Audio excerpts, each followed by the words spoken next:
Hi there everyone. This lesson is about doing a car circle check. Now, I just started to make a video about a circle check and then my camera went dead. So most likely you'll find it on YouTube. So this is just a continuation. So I'm going to be completing the circle check. The first thing I'm going to do is check the tire, the pressure in the tires. Well, I did all 3 tires already, and then the video died, so I'm back down to my 4th tire, and the pressure is supposed to be, well, maximum 35 psi, and I have all my tires set at 32 psi, which is a safe pressure. So now this is the tire pressure gauge. So I just put this over here, and then I look for the reading. 32, just like the other 3 tires. Make sure you put this back on here, because if you leave it off, then water could get in there. It gets, well, it's not gonna rust, but it could start leaking. Then you have a problem. Okay, so that's it for checking the tires. And when I say a circle check, it means checking your car. So let's say you had your car parked outside. Don't just run out of your house, start the car and drive away. Always walk around the car. Make sure, first of all, you should look under the car to see if there are any fluid leaks, because if there are fluid leaks, that could be a big problem. So make sure also that nobody scratch your car, because that happens a lot. People will just scratch your car because they're envious or other reasons. Okay, now I'm gonna check under the hood, give you an idea of things that you should be doing. So I'm gonna watch what's gonna happen. When I open the door, the seats go back. The driver's seat, it goes back to accommodate me when I wanna sit, but I'm not gonna sit in the car right now because I'm doing this circle check. Now if I went and I sat in the car, then the seat would move forward. It will adjust to my seating distance. Okay, so let's get under the hood just to make sure we've got everything working properly. No fluids, no low fluids. We want to make sure that everything is good.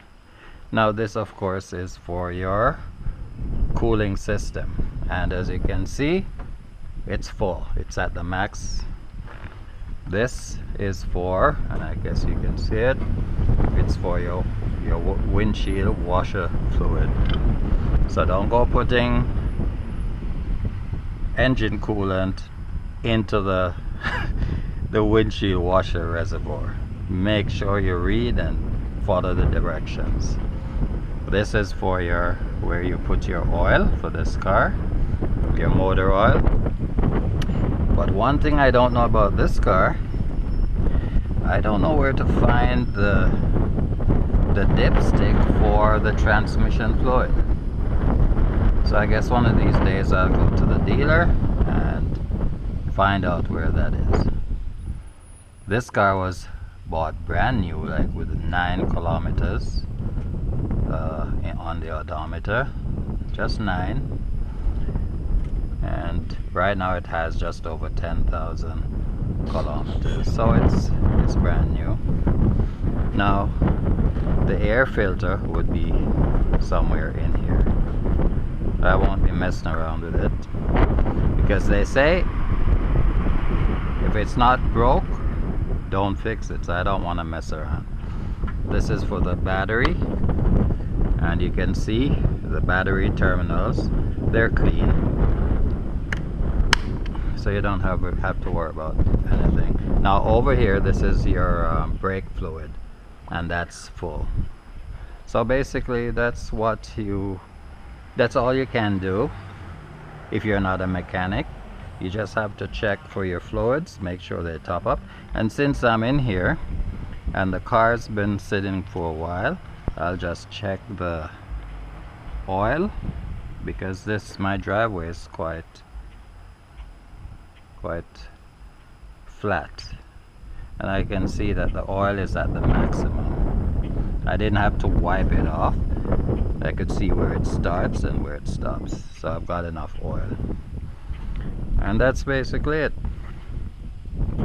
Another little trick, I don't know if all cars are like this, but when I got the car and I took it home, I wanted to look under the hood, because I did not do a test drive with this car. I just went and I saw it and I bought it. The reason I did not do a test drive is because of this car over here. I've been using this since 2010. I bought it brand new with about 13 kilometers, and now this car has 703,000 kilometers, and it has not lost any power. It runs just as well as the first day I bought it. The exhaust system is original, the engine is original, the transmission is original. I've had to replace like minor stuff like brakes and tires, which is normal.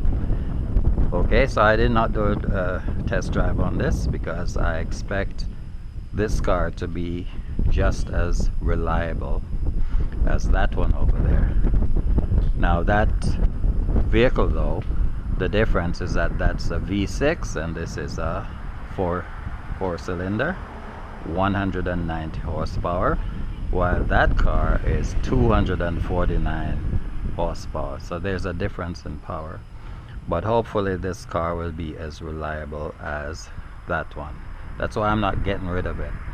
I drive that almost everywhere. Even though I have a new car, I drive that car. It's more fun, more pep. Okay, yeah, one little trick about closing the hood on this car is that for most cars, you're gonna close the hood and you bring it all the way down and press on it. Nope. If you do that with this car, it will not close. In fact, it happened to me the same day I bought the car and I came home. I tried to lock the hood. Now I can't find how to open the hood. Wow. Where is it?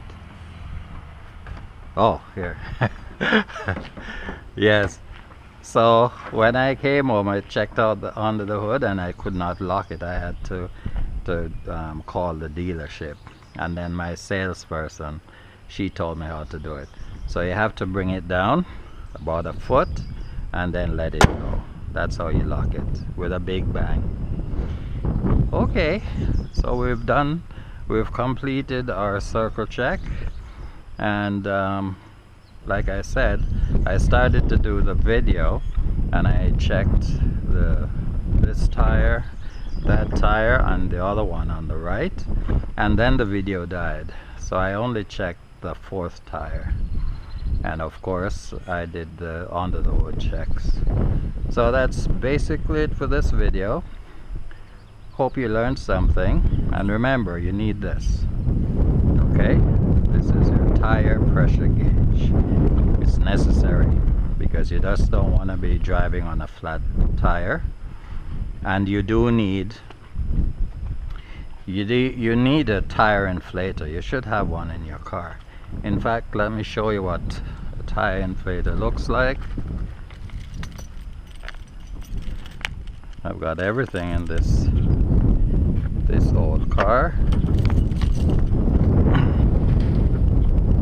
Whoa, this is gonna be hard to get out, but anyway, it's messy in here, but that's fine.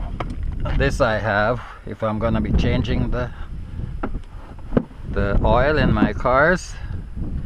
I put the car on the ramp to raise it up, and then I can take the old oil out, change the oil. So anyway, this is a tire inflator, and every driver should have one, because if you have a flat tire, even though it's a slow leak, you can keep it pumped up. You can keep the tire pumped up until you get to the mechanic. Okay, so the tire inflator, this goes onto your battery, the plus and the minus, and then the on button is here, and then you just screw it on here, and it will tell you how many pounds per square inch. It's right in here. Okay, so treat yourself to a tire inflator. It will come in handy one day. Alright, so I'm gonna end this video. Hope you learned something. I'm repeating myself, and I see you in the next one. Bye for now, and don't forget to like and subscribe. Thank you.